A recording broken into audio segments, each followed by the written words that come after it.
The storm had come in sideways, the kind that makes you walk with your shoulder turned to it.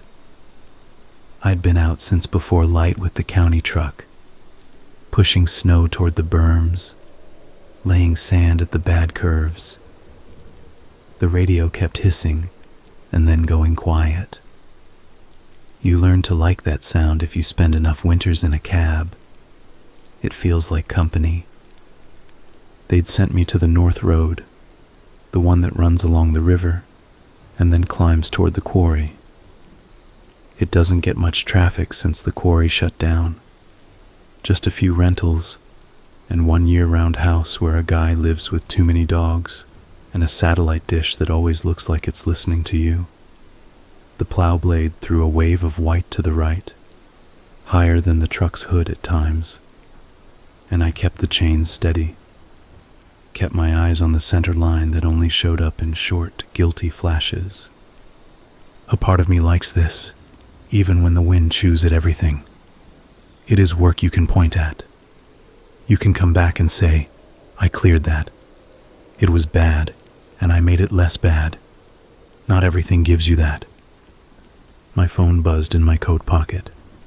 I took it out and saw the dispatcher's number. Amy.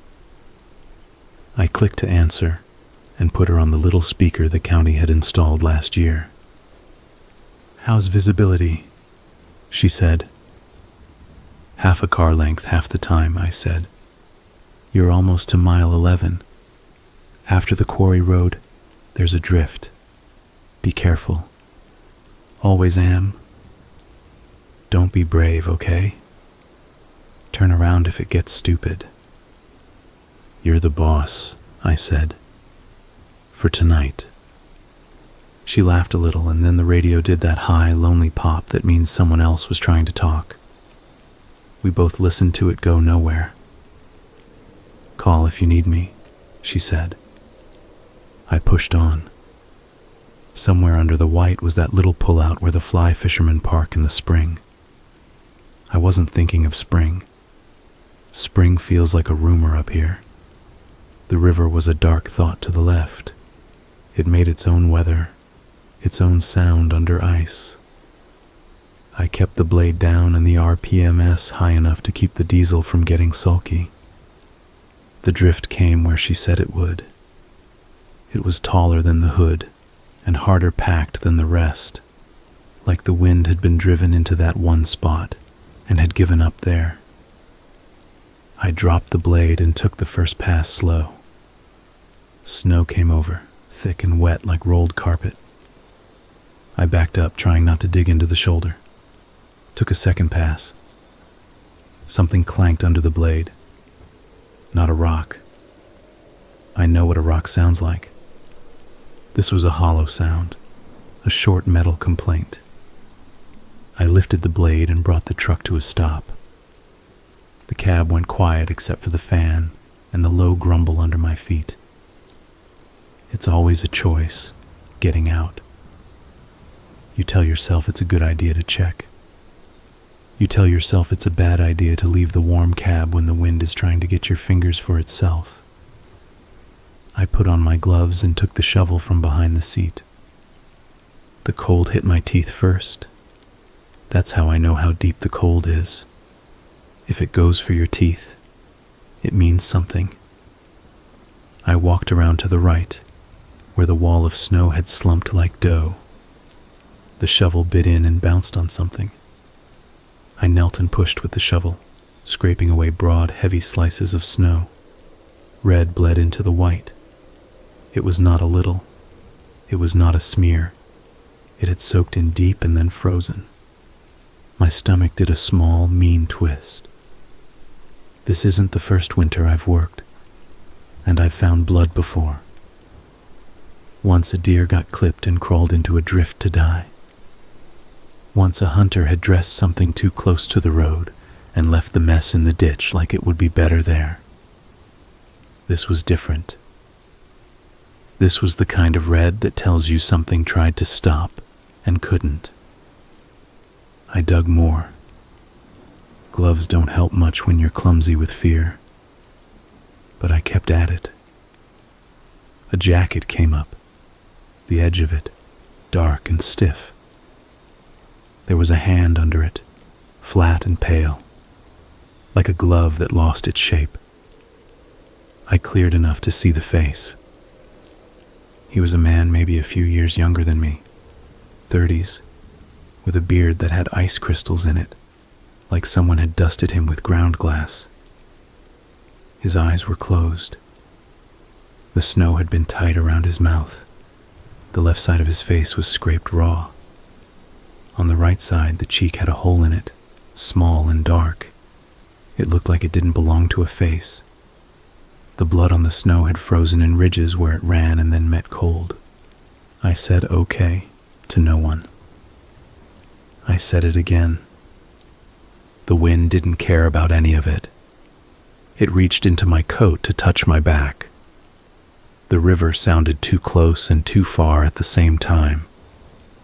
I cleared around him more until his shoulders showed and part of his chest. I didn't move him. I've been told not to move anyone I find. I took my phone out. The screen shivered in the air. Amy answered on the second ring. Found a body, I said. Say that again. Found a body in the mile 11 drift. Male. Looks dead. Are you sure he's dead? Yes. Okay, she said. You could hear her sit up straight through the line. Get back in the truck. I'm calling it in. Stay there if you can. If you can't, get to the next safe spot and wait. Copy, I said. Old habit. The radio huffed and then settled. I looked around. The road behind me was a white tunnel. The road ahead was a white wall. It felt like being inside a throat. I climbed back into the cab and shut the door. Warmth had already started to leave. I turned the heat up and stared out through the smear of the wiper blade, down at the spot where I knew he was, a shape under a shape. I wanted to scrape him all the way out. I wanted to cover him back up and pretend. Instead, I just sat and listened to the engine and tried not to think about the hole in his face. The sheriff showed up sooner than I thought he could. He came in a blazer with a light bar that didn't matter much in the storm. I saw it when it was almost on my bumper. He pulled in ahead of me and parked at a bad angle on the edge of the drift like he wanted the truck to look brave. It was Sheriff Dean himself, not a deputy, which told me the call had landed heavy. He walked to my side and I cracked the window. You warm? He said. His beard was full of snow. He looked like he'd been left out in a snow globe. Warm enough, I said. Show me. I got out and led him to the place. He crouched and did that thing cops do where they put their glove against the body, but don't seem to touch it. He didn't talk for a while. I watched him. He had a way of going quiet that made everyone else quiet too. Then he stood. He didn't look at me. He looked at the road like he was trying to see through the whole winter. You touched anything? He asked. Just the snow, I said. I didn't move him. Good. We'll need to close the road. He looked at me then. You all right, Nate? I nodded. He squinted at me like he knew that wasn't the question he meant to ask, but he let it go. I'll have Amy turn folks around at the bottom, he said. Stay out of the drift. I'll call the coroner. Who is he? I asked. I don't even know why I asked. Like the sheriff would know every face under the snow. He didn't answer. He had taken a step back and was looking at the hole in the man's cheek. It was not big. It was clean. It had a mean story behind it. Gun? I said, because the thought had been in the air since I saw the hole, and I wanted it either out loud or gone. Looks like, he said. Small caliber. Close. He stood up straight with a sound that said his back was a map of old Hertz. You ever work this stretch when the quarry was open? Sure. You ever see a car parked up here, out of season? Someone who shouldn't be? Sometimes. Once in a while, teenagers come up to smoke. Sometimes somebody parks and walks down to the river to be alone. Yeah, he said. He took out his phone and turned away to make the call. While we waited for the coroner, 2 deputies came up with a tape line that the wind immediately tried to eat. One of them, Haley, nodded to me, and then looked at the body and looked away fast.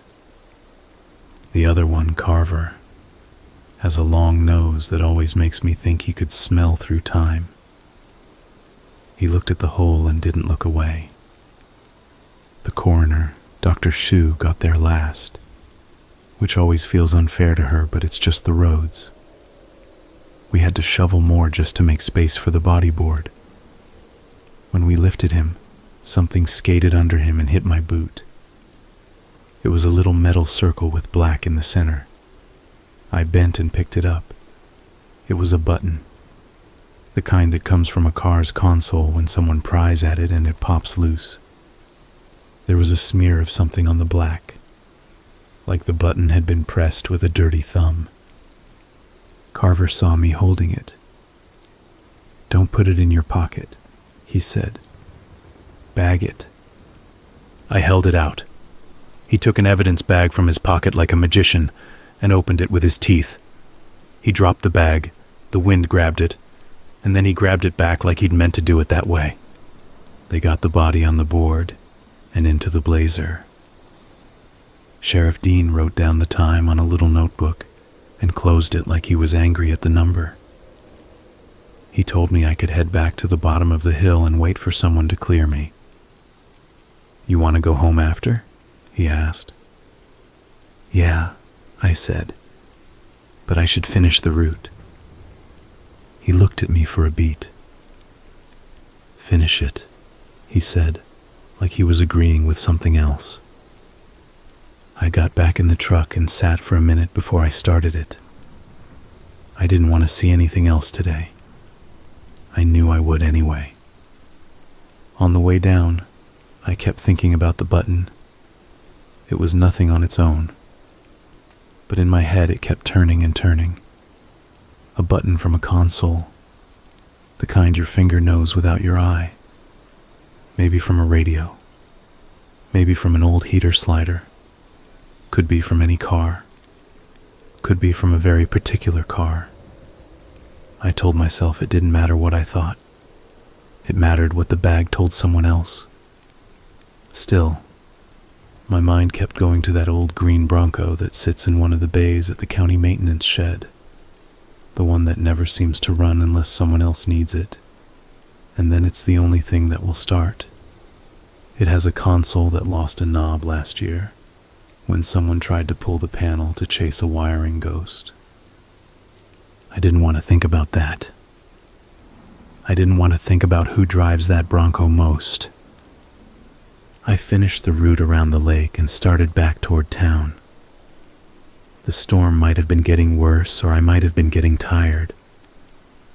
It's hard to tell the difference sometimes. The radio spit, and then, in a voice that sounded half-cooked by static, Amy said, "All routes return. Sheriff's request." She didn't do that unless she had to. I said I'd copy, and she said, "Call me when you hit County Road 12.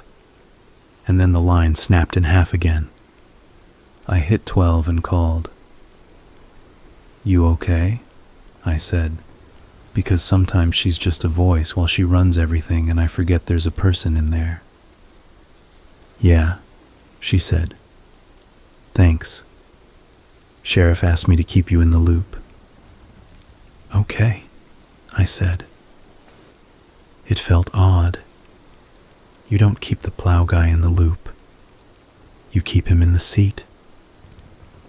Victim ID'd, she said. Her voice dropped a notch, not dramatic, just careful. Name's Eric Stone. He was renting one of the winter cabins out by Little Bear Creek. He picked up his keys 3 nights ago. Check in on the books. Nothing else on him. No wallet in his pockets. Phone's gone. Dr. Shu says he'd been out there at least a day. Never heard of him, I said. Me neither. Sheriff says lock your doors tonight. I always do, I said, which was only true most nights. When I pulled into the maintenance yard, the Bronco was there. It was covered in a new skin of snow, like it had been sitting since last week, which it had. I told myself it had. The glass was frosted in a way that meant it had not been warm recently. I know these little signs. They are how you keep your day clean when the day wants to be dirty. Hank was in the bay, wiping his hands on a rag that had lost the fight a long time ago. Hank is one of those men who seems to live in the garage because leaving it would be impolite to the tools. He looked up at me and nodded. You hear? He said. Yeah, I said. He went back to whatever he was pretending to fix. Bad way to go, he said. Any way to go out there is a bad way, I said. He grunted. His hands kept moving in that way where nothing is actually being moved. Sheriff was by. Asked about anyone taking out a sled this week. You tell him. No sleds missing. He scratched at his beard with a cleaner corner of the rag. He asked about the Bronco, too. What about it? I tried to make those words casual, and they stuck. Said, did I drive it last night? I said no, and he said, okay. Okay, I said. Hank looked at me long enough that I started to feel like he was going to say more. But then he didn't. Silence does a lot of work in winter. At home, I put my wet clothes over a chair and watched them steam a little. I kept seeing the hole in the man's face. I kept seeing the button in my glove. I put water on for coffee even though it was late and I shouldn't. It's something to do with your hands. The lights flickered once and then held. The wind had a way of saying, I could, if I wanted. I live alone. I don't tell people that like it is a problem, and they shouldn't either. It is just a fact. It means I hear the house at night like a person hears another person breathing. I know the way the furnace talks to itself when it starts. I know the way the fridge clicks to say it will be loud now. I know the way the snow slides off the roof in long sighs. Usually I don't mind any of it. The coffee was bitter because I didn't let it sit right. I drank it anyway. I kept my coat within easy reach without making a thing out of it. I looked at the door locks, didn't touch them, then touched them anyway. I told myself I would go to bed, and I did. And then I lay there listening for things I never hear. Around what would have been midnight if I'd had a clock I trust, I thought I heard a car. Not on the main road. Nearer. Something creaked in the snow out front. I sat up. The house went very quiet, like it was listening with me. I told myself to stay in bed, and I got up anyway. The window over the sink looks at the driveway and the birch trees that try so hard to be tall. I went there and stood to the side so I wouldn't be lit up if someone was looking in. The glass had frost feathers at the edge. Through the clear part, I saw the shape of a vehicle between the trees. It was not a sedan. It was higher. The shape was wrong, and then it was right. An old truck or something like it, with a squared-off back.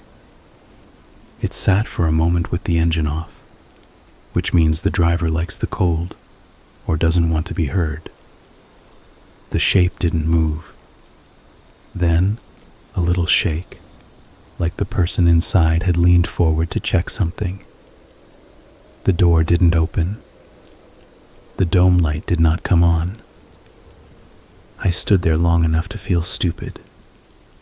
If someone meant to do something, they would have done it.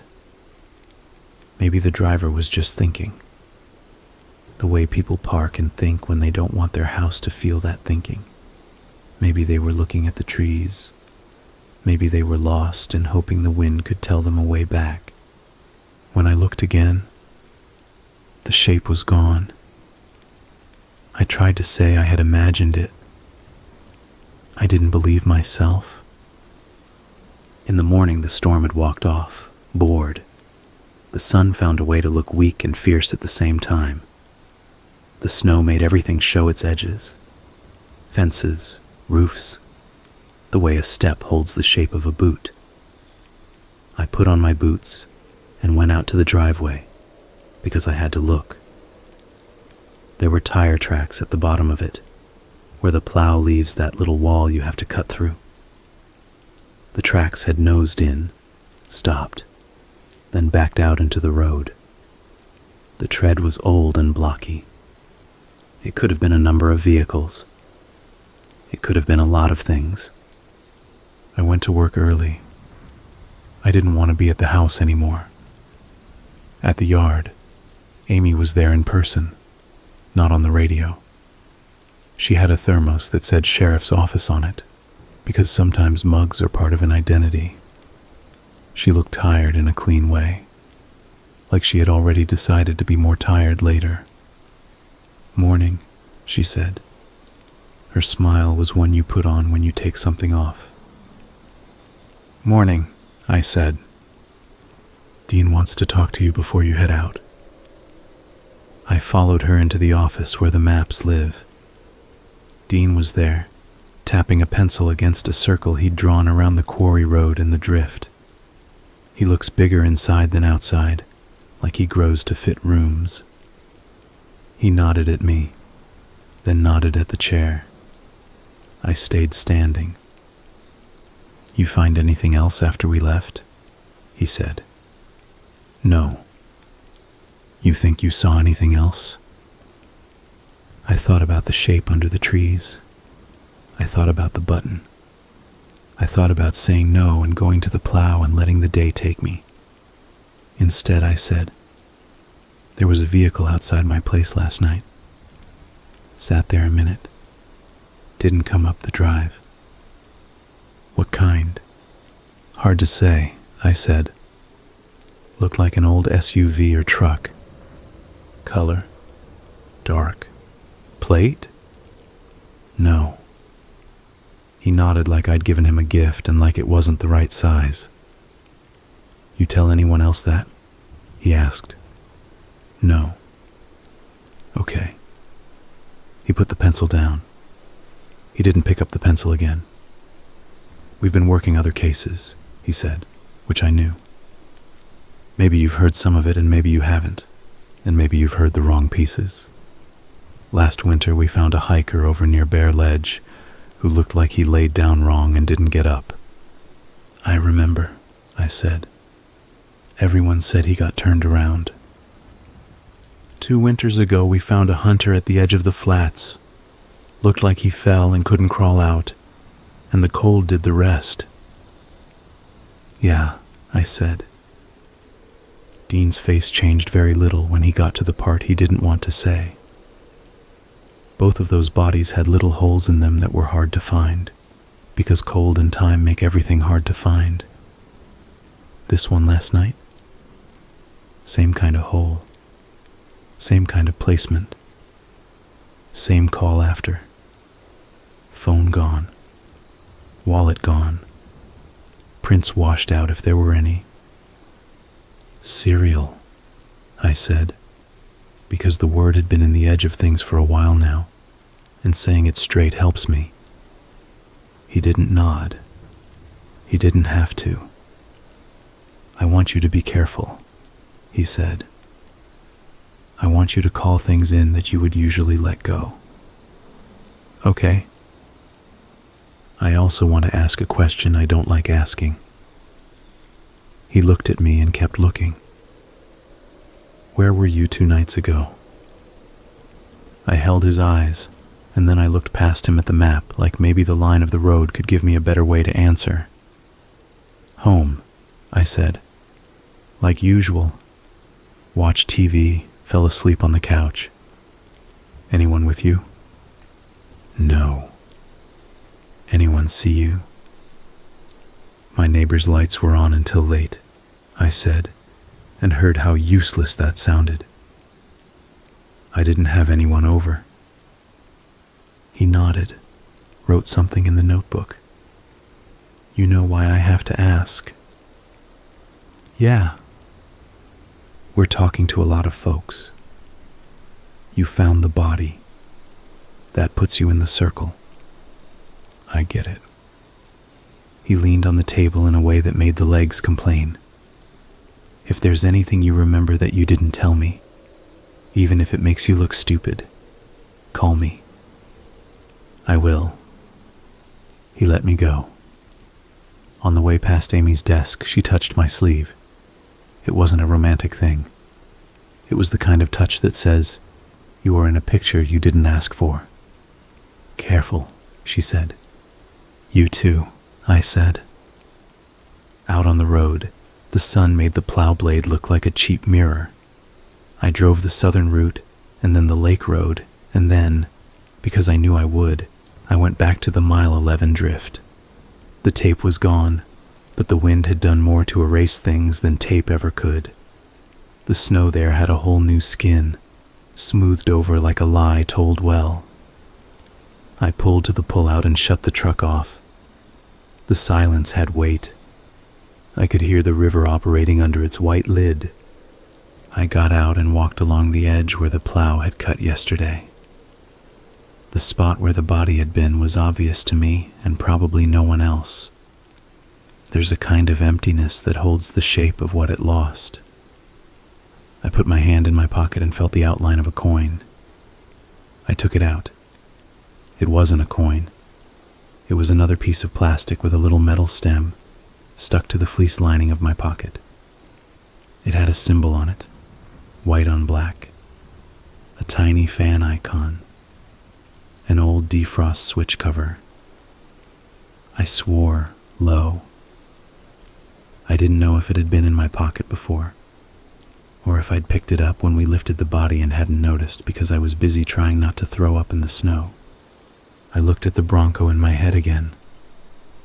The old dash with its cracked plastic. The missing covers. If I went out to the yard now and looked, would I see a fresh hole on the panel? Would the one in my pocket fit? I made myself breathe slow. There are lots of old trucks with lots of missing parts. A kid's toy could have that symbol. But it didn't feel true. I walked down to where the river cuts in. Something squatted near the bank, dark against the white. At first I thought it was a stump that had gotten drunk on shadows.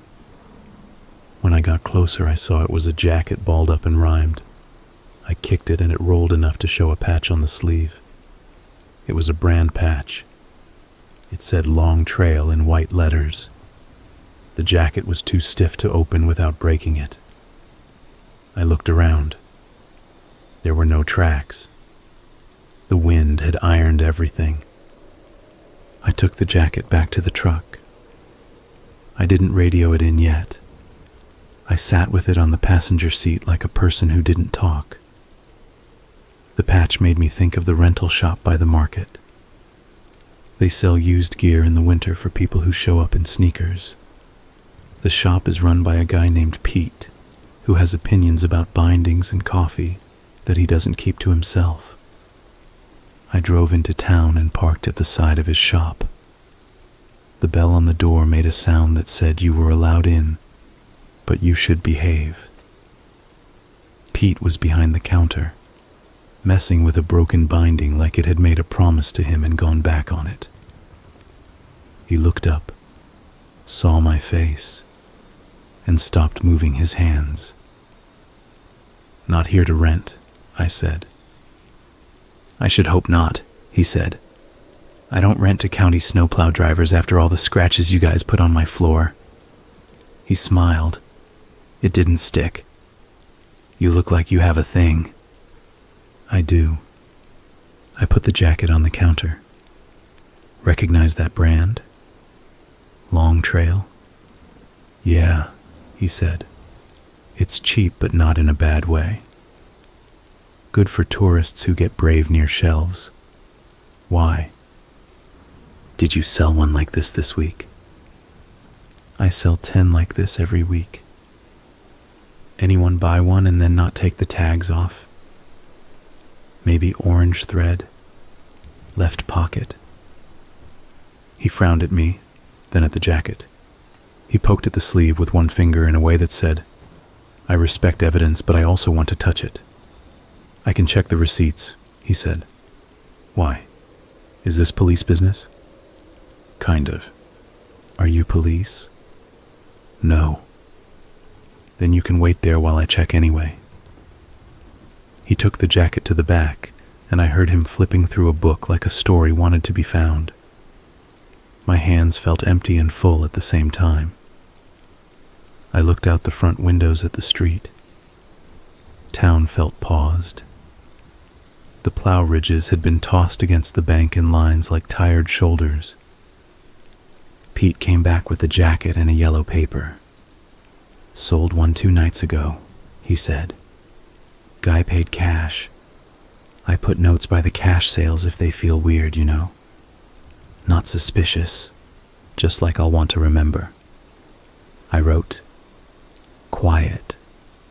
Watch the door. Asked if sleeves run long."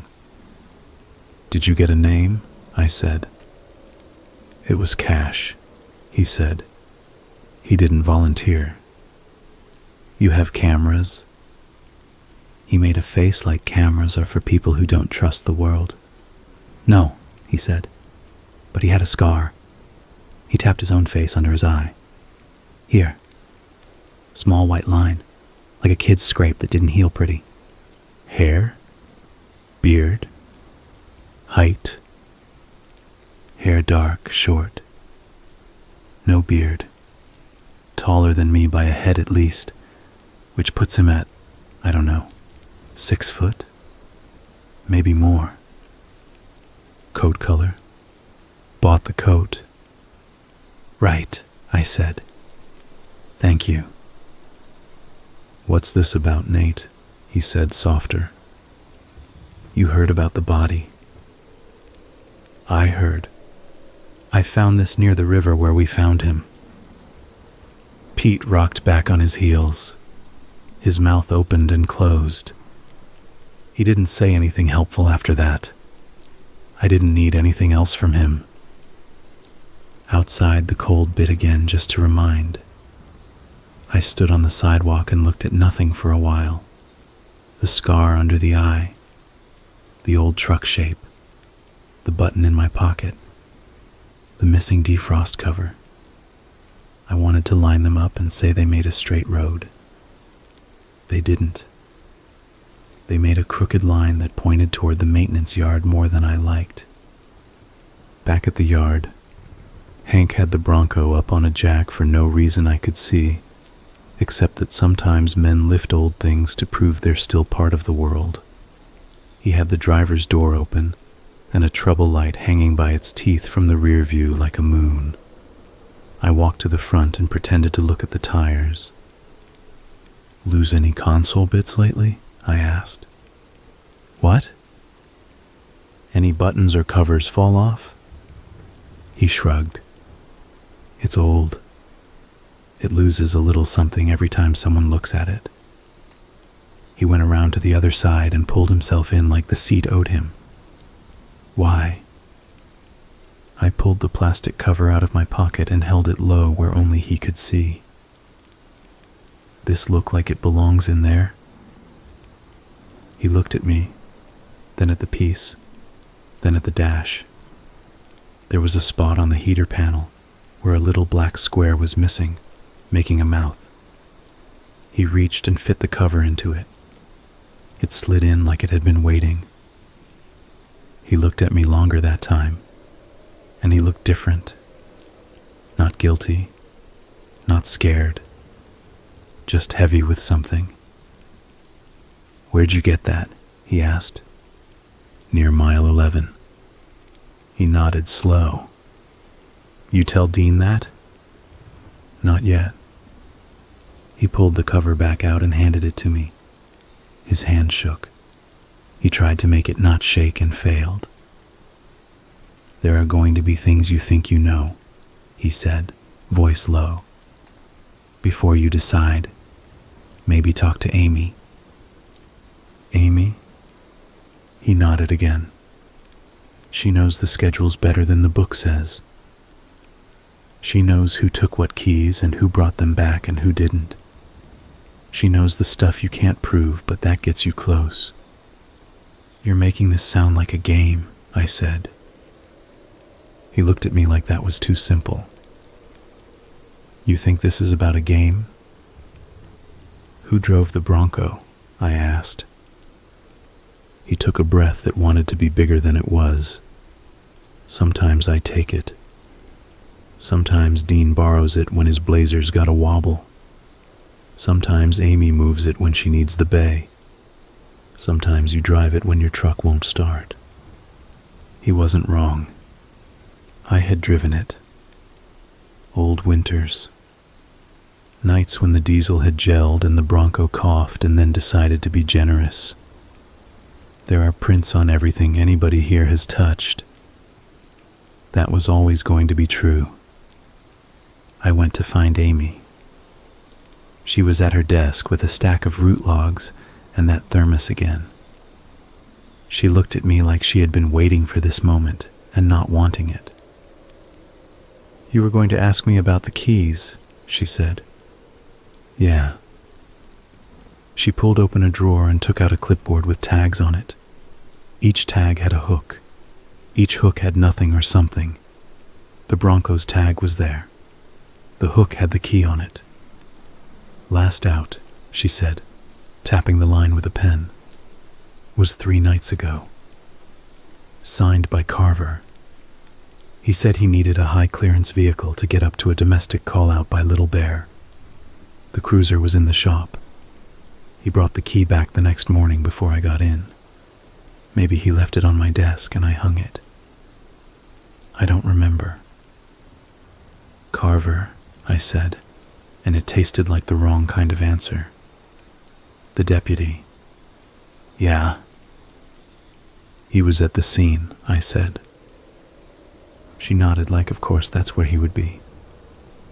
"He also found the hiker last winter," she said. "He was the one who took that first call. It was late and he was on patrol, and he went up and found the man." She paused.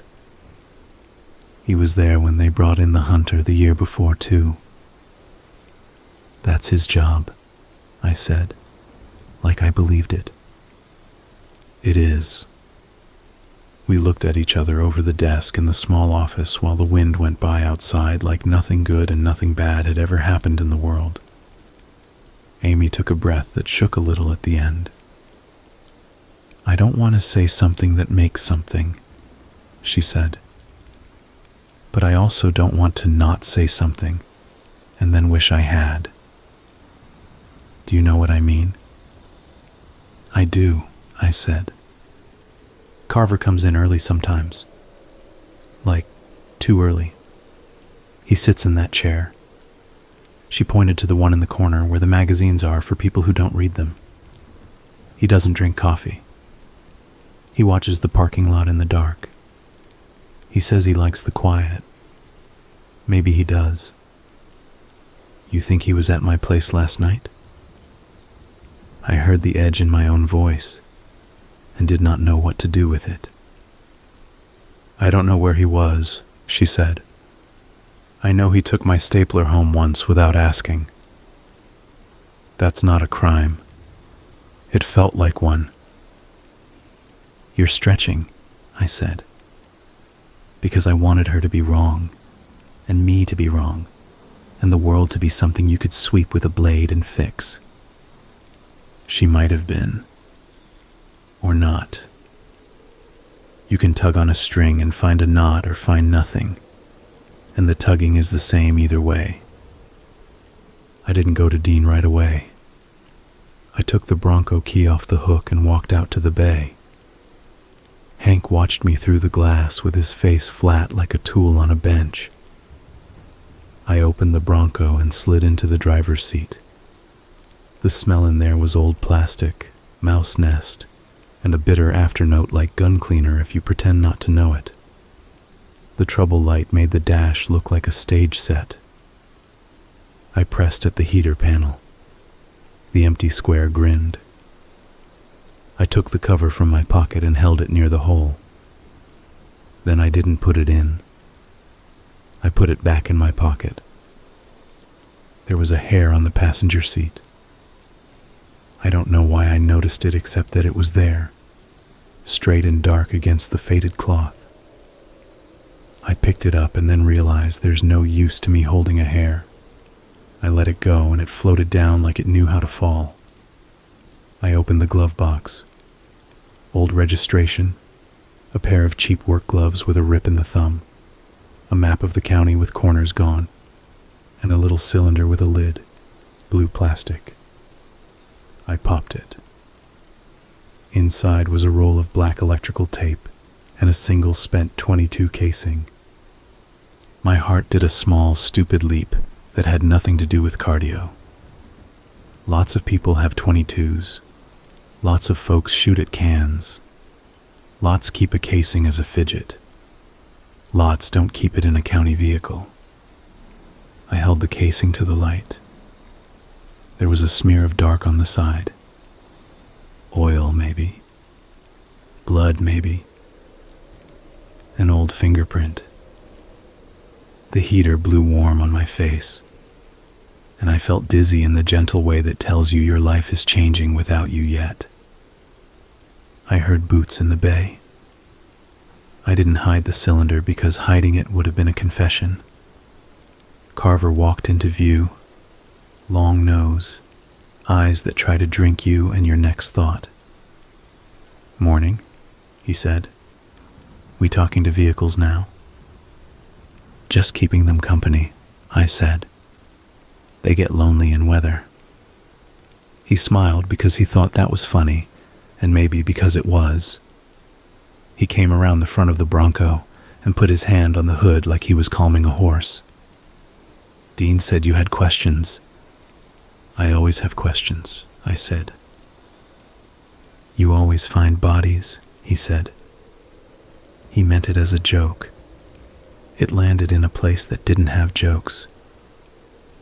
"I didn't used to," I said. He looked at my hands. I put the cylinder back in the glove box and closed it like that would mean anything.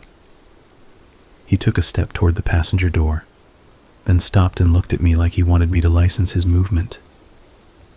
I didn't. He opened the door anyway and looked at the seat like he'd left his wallet.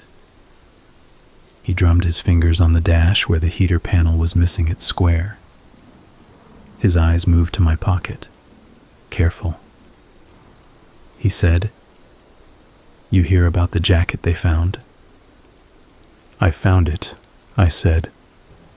"No kidding," he said, like that was good. "You get lucky." "Luck feels like a word people use when they don't want to use another word," I said. "What's the other word?"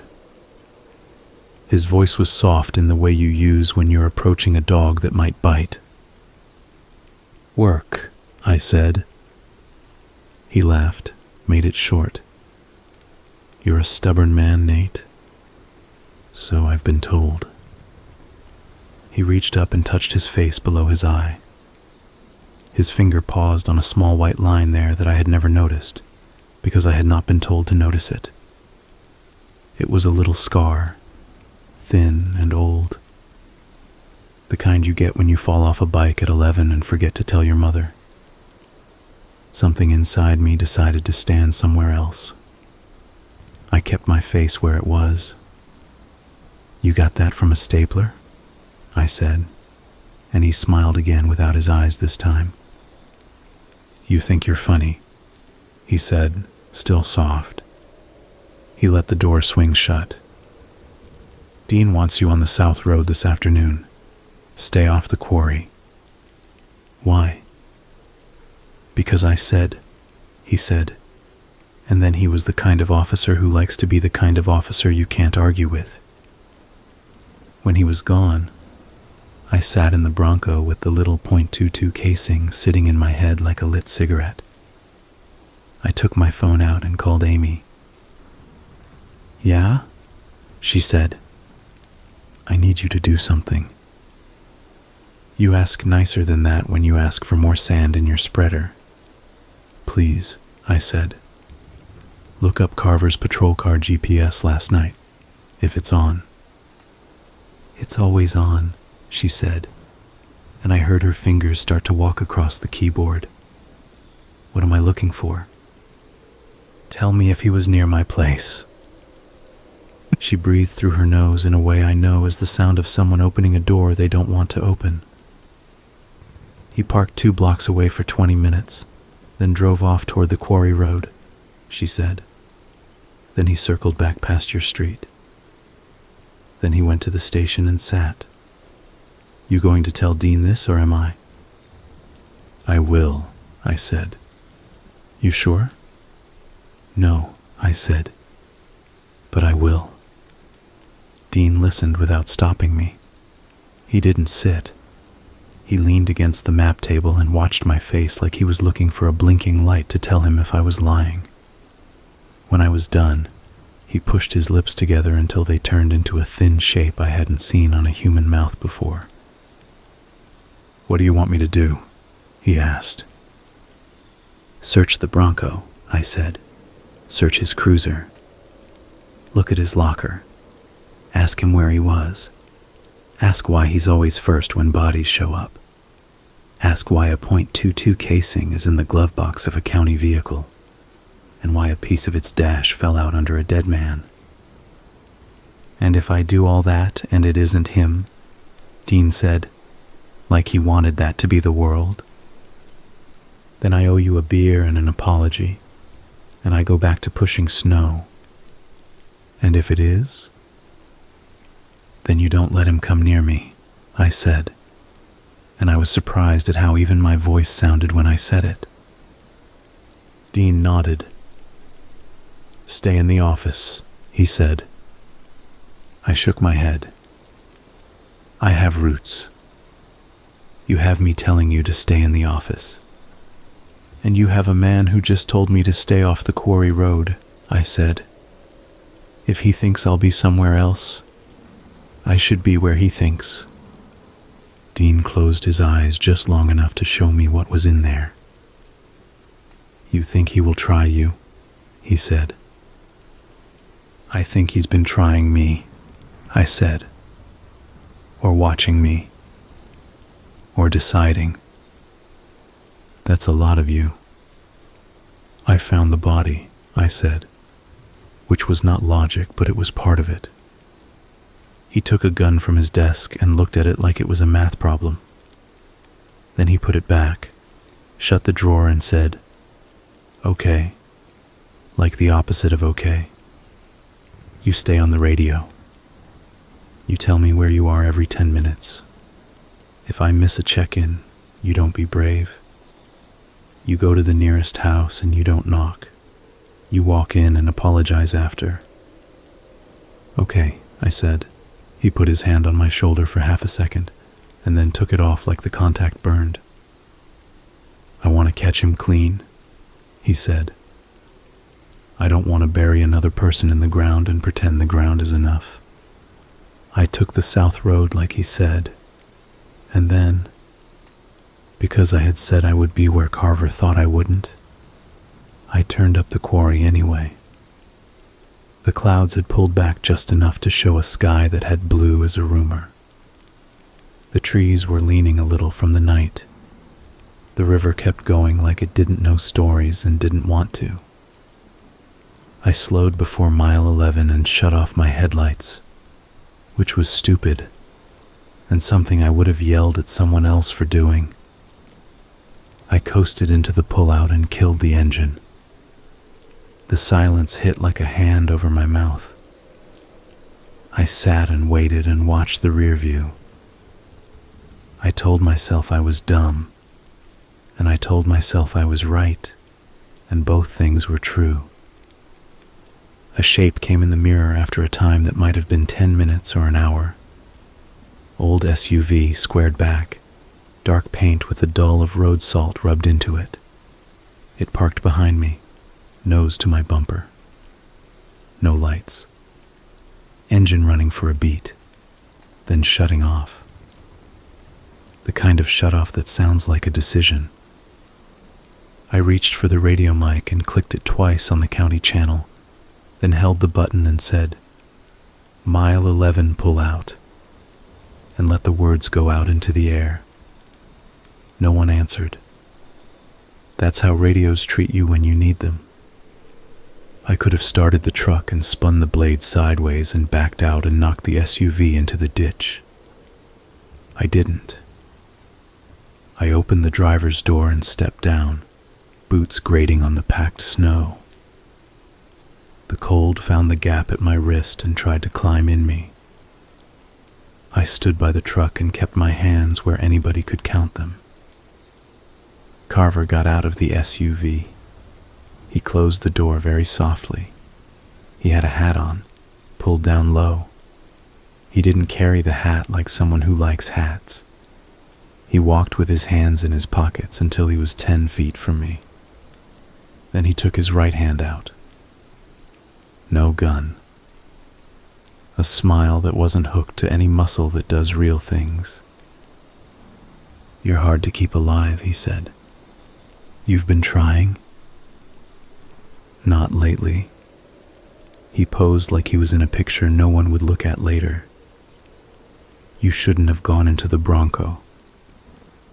You shouldn't have left a casing in a county vehicle." He looked mildly embarrassed, which was almost funny if anything was. "That's fair," he said. "Why?" I asked. I didn't say for who. I didn't say how many. I didn't say any of the words that stack up and make walls you can't see through. Just that one. He shrugged, and the shrug was small, like he didn't want to waste movement. "Because winter is long," he said. "Because people lay down and the snow is a blanket and the river is a mouth and everything is quiet after. Because I like to see how close you can get to the same mistake and still call it different." He smiled again. Empty. "Because you keep the roads clean, and I wanted to see if the roads were all you kept clean." "You could have chosen anyone," I said. It was a dumb sentence. It sat between us like a dumb animal. "No," he said. "That's the thing you people never get. You're not anyone." He took a step closer. "You like the sound in the cab. You count the miles wrong on purpose so you can feel better at the end. You leave your door unlocked unless you told yourself a story about why you shouldn't. And last night you told yourself one and locked it and were proud like a boy." He tilted his head. The little white scar under his eye caught the light. "You found my first one by accident," he said. "You made me better at it. The first one. The hiker at Bear Ledge. The domestic call by Little Bear. The hunter at the flats. The jacket with the long trail patch. The button in the snow. The scar. The plow roots that put me at mile 11. He had been moving me around the board because he knew what I pushed, and when I pushed it. "Dean knows," I said. He nodded like Dean's name was a weather report. "He's not as quick as you, but he's heavier. He'll get here and it will be simple and messy." "Then walk away," I said. "Right now." "I already walked here," he said, and I saw it then. what his hands were doing. The right one that had been in his pocket, now empty. The left one, still in his coat. The little downward pull on the fabric there. The way the shoulder lifted a half-inch. We both looked at the pocket. The pocket looked back like an eye. I didn't have a gun. I had a shovel in the truck and a blade on the front, and a radio that worked sometimes in weather. I had a body under my day, and another one behind that, and another behind that. I had the cold in my teeth, and the river in my ear. "Don't," I said, because simple words are the honest ones. He sighed like someone who had hoped for a better conversation.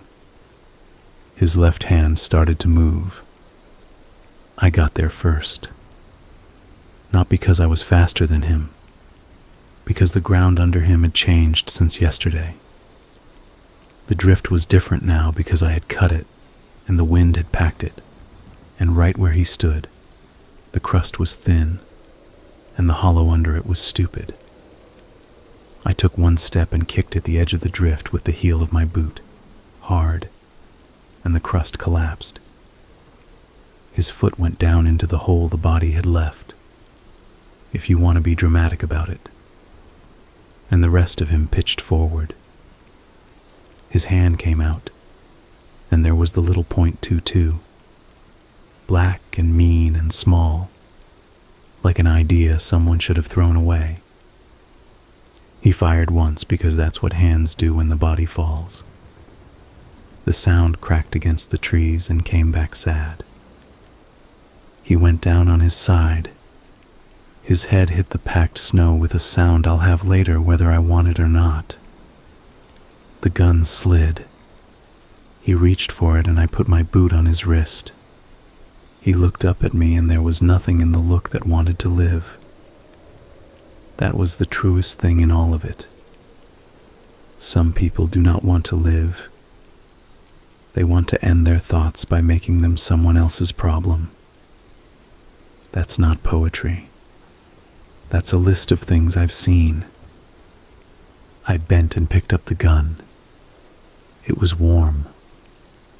I hated it more for being warm.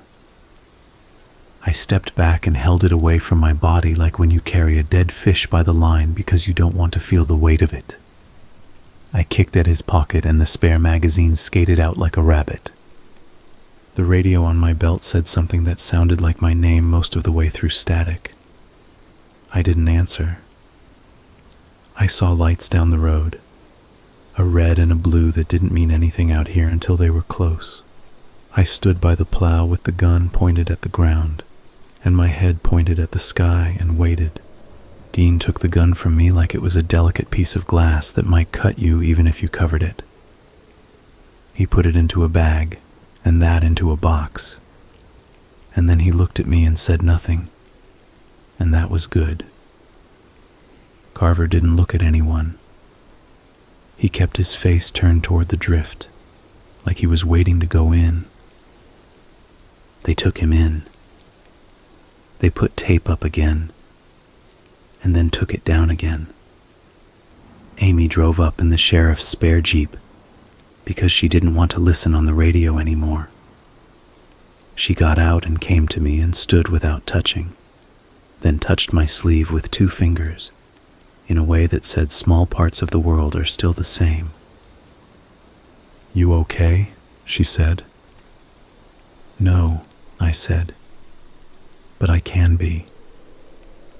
She nodded. "Do you need me to stay in your house tonight?" she said, very plain, like asking if I needed shoveling.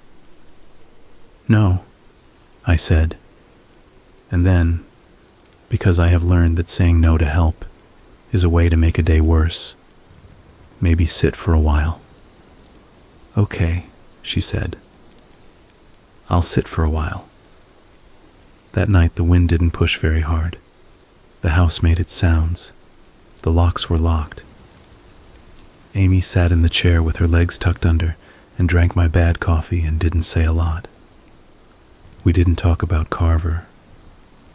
We talked about other winters and summers like coins you keep in a bowl by the door.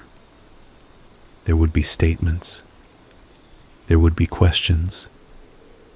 There would be one more account of a man who looked like any other man and did the thing you hope men only do in stories. Later, alone, I stood by the sink and looked at the birch trees. The angle of the light off the snow made them look like white bones in a child's drawing.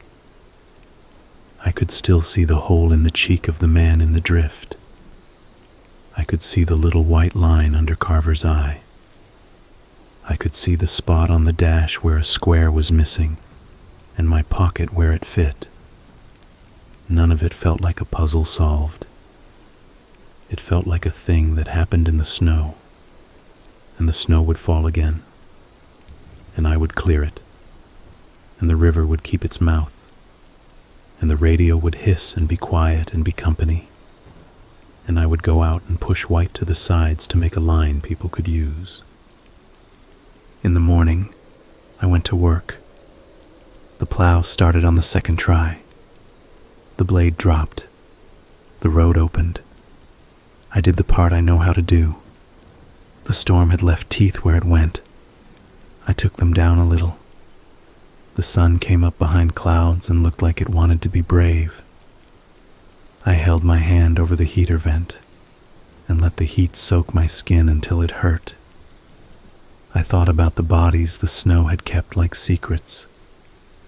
I thought about the small hole a 22 makes, and how the cold makes it look like less, and how it is not less. At mile 11, I didn't stop. I drove past slow. The drift had been cut and was now just another white wall with a plan to fall. You could stand there and see nothing and everything at the same time if you wanted. I didn't want to. Not today. I kept going. On the radio, Amy said, "Check." And I said, "Checking." And my voice sounded like any man's voice doing his job and not telling anybody what he had seen. That's how most days are. And most days is the best we get. I could live with that. I did.